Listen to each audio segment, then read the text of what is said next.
Good morning guys. Ngayong umaga dito tayo, papakain tayo ng mga alaga nating ibon.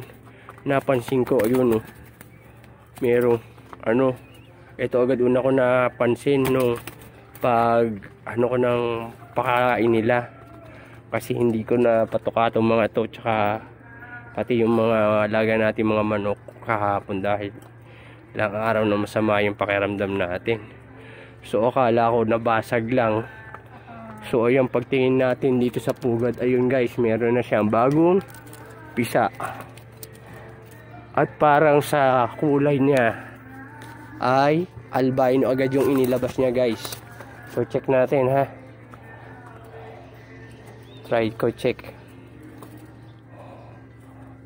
Guys, parang albino siya guys. Kasi ayan ayan yung forma sa side ng mata. Tsaka yung balahibo niya. So ayan. So parang albino naman itong unang inilabas niya. Meron na naman tayong bagong puti. So ayos, sana tuloy-tuloy. So balik na natin siya dun sa lag. Ayan. Ayun guys, binalik na natin. Para hindi So swerte natin. Akala ko estimate ko kasi sa kanila is mga bago pa magkatapusan yan sila mamimisa. Ayun, lumabas na namisa na kaagad siya guys. So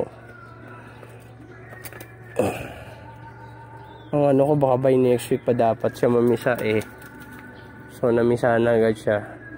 O swerte na rin natin.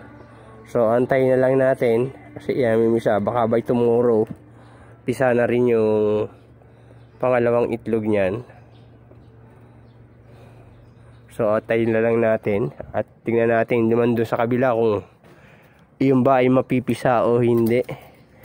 Kasi hindi ko kung kailan nila pisahan nilimliman yun. At saka ito na huli ko na lang na check naka ilang linggo na naglilimlim tong isa rito.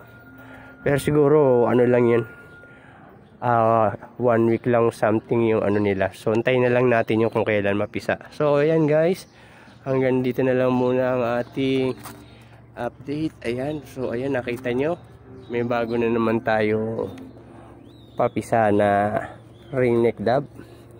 So sa nga pala so available po yan, message nyo lang ako.